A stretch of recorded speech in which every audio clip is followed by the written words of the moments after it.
ఫట్మని cut చేస్తే all India level Hercules of Indian cinema Baahubali, భారతీయ cinema Baahubali, mister perfect ప్రభాస్తో cinema అనగానే అస్సలు భూగోళం బద్దలైంది ఇండస్ట్రీలో ఆ న్యూస్ వచ్చిన రోజున.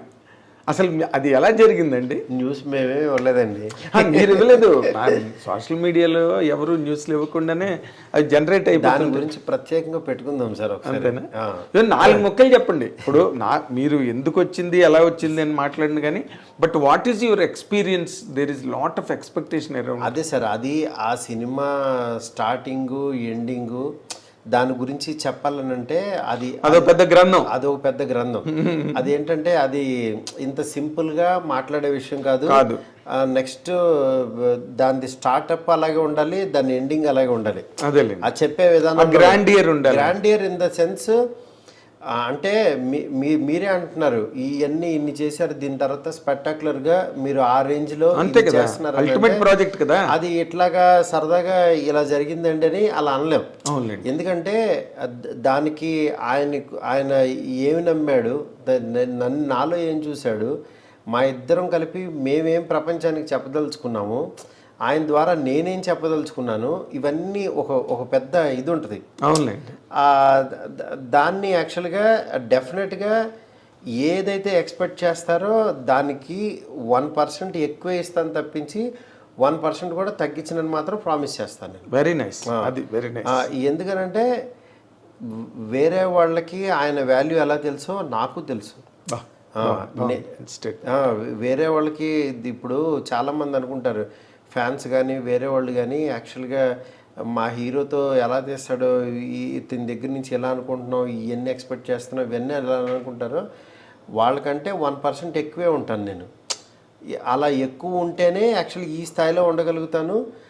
ఇది మీ ఫ్యాన్స్ అవ్వచ్చు, వేరే వాళ్ళు అవ్వచ్చు, మళ్ళీ హీరోకి అది నచ్చజెప్పి ఆడియన్స్కి ఏం కావాలో అది ఆయన దగ్గర నుంచి డ్రా చేసి వీళ్ళకి ఎలా చూపించగలుగుతున్నాం, ఆ మీడియేషన్ నేను ప్రాపర్గా చేయగలుగుతున్నానా లేదా, ఆ పాత్రని నేను చేయగలుగుతున్నానా లేదా అనేది నా మనసాక్షికి తెలుసు. అది త్వరలో మీకు తెలుస్తుంది. అదే అంతే, సింపుల్. కానీ ఒక చాలా వెరీ వెరీ ఇంట్రెస్టింగ్ ప్రాజెక్ట్ అండి ఇది.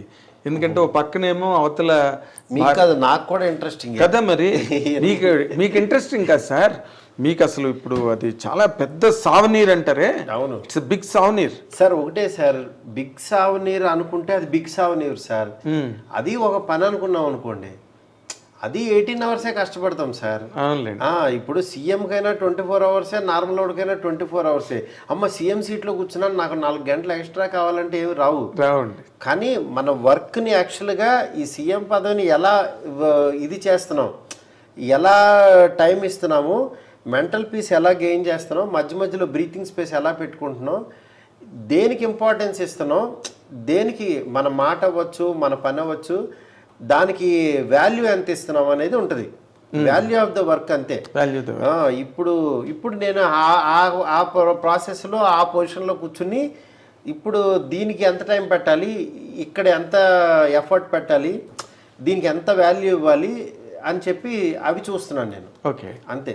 Very nice. అంటే ఒకదానికి మాత్రం మేము ఐడ్రీమ్ తరఫున మీకు థ్యాంక్స్ చెప్పాల్సిన, నేను నాగేంద్ర కుమార్ జర్నలిస్ట్గా కూడా నేను మీకు థ్యాంక్స్ చెప్పాలి. అదేంటంటే నార్మల్ మైండ్ సెట్స్ ఎట్లా ఉంటాయంటే, ప్రభాస్ రేంజ్ ప్రాజెక్ట్ చేస్తున్నప్పుడు వాళ్ళు అంత తొందరగా అసలు యాక్సెస్ అవ్వరు, మాట్లాడరు, ఏదో అసలు ఇంకా అల్టిమేట్ ప్రపంచాన్ని ఓపెన్ చేస్తున్నట్టుగా. కానీ మీరు అందుకే నేనేమో ఓపెన్ చేయలేదు, దాని గురించి ఏం చెప్పలేదు. బట్ యాక్చువల్గా నేనేంటంటే జనరల్ ఐడియా చెప్పాను మీకు అంతే. అవునండి, నేను దేనికి థ్యాంక్స్ చెప్తానంటే ఈ టైంలో కూడా మాకు టైం ఇచ్చి థ్యాంక్ యూ చక్కగా మీ ఎక్స్పీరియన్సెస్ అవన్నీ కూడా అంటే నాకు తెలిసి ఈ రోజు వరకు ఇంత విరివిగా, ఇంత వివిడ్గా అవును మీరు ఎక్కడ మాట్లాడలేదు. అవును, మీ ఆలోచనలు, మీ అభిప్రాయాలు ఇంతలా ఆవిష్కారం ఫాలో అప్ సార్. ఎందుకంటే నేను గబుక్కును ఎవరిని ఇబ్బంది పెట్టను. నాకు మీరు నా మీద చూపించిన ప్రేమ అవచ్చు, అభిమానం అవచ్చు, నా ద్వారా ఏదో చెప్పదలుచుకున్నారు, అందుకనే ఈ టైం ఇలా కుదిరింది. ఎగ్జాక్ట్లీ. అంటే మీ జర్నీ నాకు చాలా ఇంట్రెస్ట్ అండి. ఆ జర్నీ ఉందే, అక్కడి నుంచి ఒక ఒబ్లివియన్ అంటారు, అంటే ఒక శూన్యం నుంచి వచ్చి అవును ఒక వర్క్లోకి వెళ్ళి ఒక యానిమేటర్గా అక్కడి నుంచి 2 సినిమాలు చేసి మళ్ళీ మెల్లిగా ఇంకో స్టెప్ ఎక్కి ఆ journey, I love that journey అండి. మీరు ఇవాళ ప్రభాస్ సినిమా చేస్తున్నారని కాదు నాకు అడ్మిరేషన్, అవును, but your journey created all that admiration in me for you. అందుకని నేను ఎప్పుడైనా అసలు I wanted to bring out many things from your heart and you have really fetched me that opportunity to really at this point of time. Thank you so much thank you. మా ఐడ్రీమ్ ప్రేక్షకుల తరఫున కూడా, మా సంస్థ యాజమాన్యం తరఫున కూడా మీకు థ్యాంక్స్ చెప్తున్నానండి. Thank you sir. We wish you all the very best sir. ఎందుకంటే we wish you many more milestones and achievements in your career. ఇప్పుడు మీరు చేస్తున్న ప్రభాస్ సినిమా మొత్తం ఇండియన్ సినిమాకి ఒక జవాబు కావాలని కోరుకుంటున్నాం. Thank you sir. Thank you very much. All the very best అండి.